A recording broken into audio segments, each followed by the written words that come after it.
பிளாசி முதல் செங்கோட்டை வரை உரை ஓவியம்.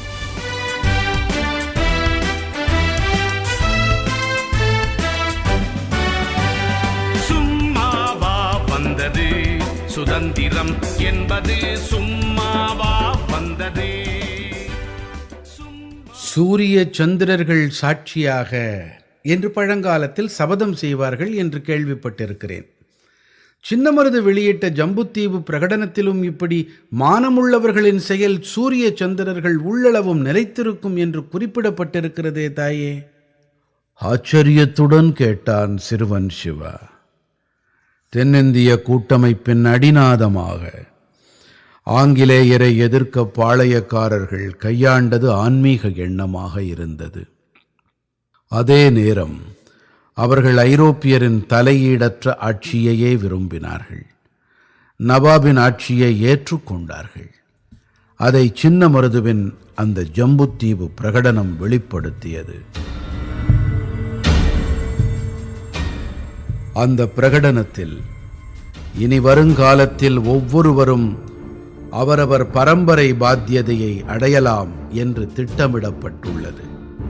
ஐரோப்பியர் தங்கள் பிழைப்புக்கு மட்டும் நவாபின் கீழ் பணிபுரிந்து இடையூறு இல்லாத வகையில் மகிழ்ச்சி கொள்ளலாம். ஐரோப்பியர் ஆதிக்கம் ஒழிந்துவிடும். எனவே ஐரோப்பியர்களின் தலையீடற்ற நவாபின் ஆட்சியில் மக்கள் கண்ணீர் சிந்தாத இன்ப வாழ்வு வாழலாம் என்று குறிப்பிடப்பட்டது. இழிபிறவிகளான ஐரோப்பியர் பெயர் கூட இல்லாதவாறு செய்வதற்காக அங்கங்கே பாளையங்களிலும் ஊர்களிலும் உள்ள ஒவ்வொருவரும் தங்களுக்குள் ஒன்றுபட்டு ஆயுதமேந்தி புறப்படுமாறு வேண்டிக் கொள்ளுகிறோம். அப்போதுதான் ஏழைகளும் இல்லாதோரும் விமோசனம் பெறுவார்கள். எச்சில் வாழ்க்கையை விரும்பும் நாய்களைப் போல ஈனப் பிறவிகளுக்கு அடிபணிகின்றவர்கள் கருவறுக்கப்பட வேண்டும் என்று துரோகியரை முதலில் வீழ்த்துங்கள் என அந்த பிரகடனத்தில் வலியுறுத்தப்பட்டது. இழிபிறவிகளான ஐரோப்பியர்கள் ஒன்றுபட்டும் தந்திரத்தன்மை கொண்டும் இந்த நாட்டை அடிமைப்படுத்தி விட்டார்கள் என்பதை நாம் அறிவோம்.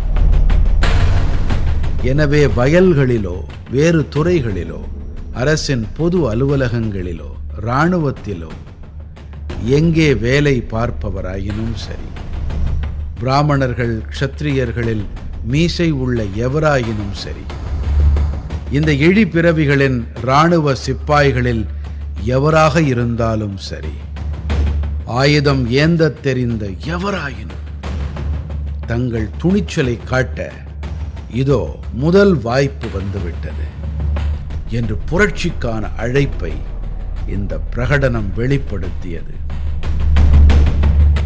எப்படி இந்த புரட்சியை செயல்படுத்த வேண்டும் என்றும் இந்த ஜம்புத்தீவு பிரகடனம் வழிகளை காட்டியது.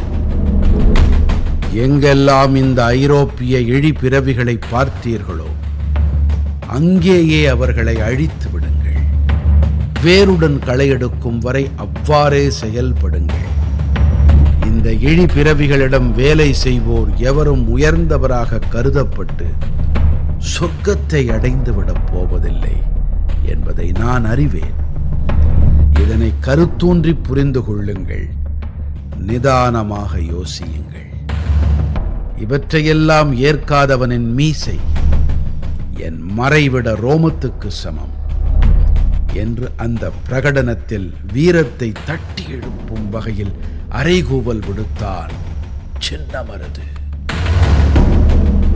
இந்த அழைப்பை ஏற்காதவன் உண்ணும் உணவு சத்து ஒழிந்து சுவையற்று போகட்டும். அவனது மனைவியும் குழந்தைகளும் வேறொருவன் உடைமையாகட்டும். அவை அந்த இழிபிறவிகளுக்கு பிறந்தவையாகவே கருதப்படும் என்றெல்லாம் உள்ளம் கொப்பளிக்க உணர்ச்சி தூண்டல் வார்த்தைகளை அந்த பிரகடனத்தில் பதிவு செய்தார்.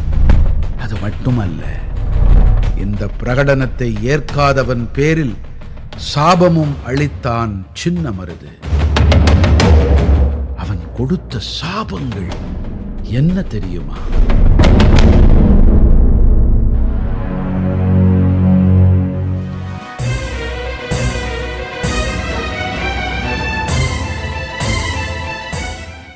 பிளாசி முதல் செங்கோட்டை வரை உரை ஓவியம் கேட்டீர்கள்.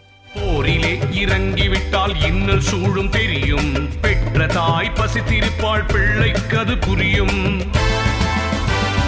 அன்னையர்க்கு அன்னையார பாரதியின் துயர் துடைக்க அன்னை தானை அழித்துக் கொண்டோர் எத்தனையோ எத்தனை. படைப்பு சென்னை வானொலி நிலையம்.